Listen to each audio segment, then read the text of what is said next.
ఢిల్లీలో PCC chief Mahesh Kumar Goud మాట్లాడుతున్నారు. Live చూద్దాం.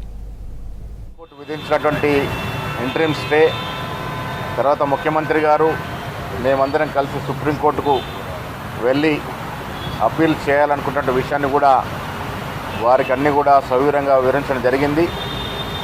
అన్నీ శుభం జరుగుతాయనే మాట వారు కూడా చెప్పడం జరిగింది.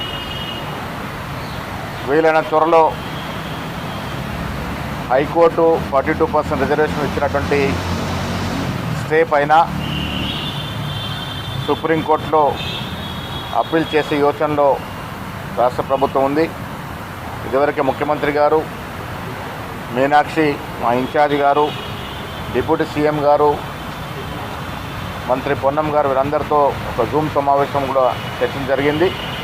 వీలైన త్వరలో సుప్రీంకోర్టులో దీని మీద హైకోర్టు విధించిన స్టే మీద అప్పీల్ పోయే ఆలోచనలో తెలంగాణ రాష్ట్ర ప్రభుత్వం, దాంతోపాటు మా సీనియర్ కాంగ్రెస్ నాయకులందరూ కూడా ఉన్నారు.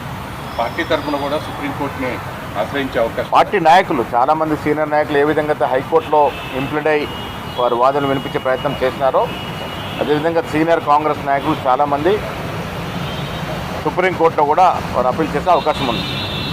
సార్, మీ రాష్ట్ర మంత్రివర్గంలో మంత్రులంతా రోడ్డెక్కుతున్నారు. ఎవరికి వాళ్ళు ఒకళ్ళ మీద ఒకళ్ళ ఫిర్యాదులు, ఈ విభేదాలు ఇవన్నీ పార్టీకి ప్రభుత్వానికి నష్టం చేసేటువంటి పరిణామాలు కాదా? చిన్న చిన్న కమ్యూనికేషన్ గ్యాప్ వల్ల అది చిన్న సమస్య. అది మా కుటుంబంలో ఉన్న సమస్య. మేము కూర్చొని దాన్ని సామరస్యంగా సెటిల్ చేసుకుంటాం. Thank you.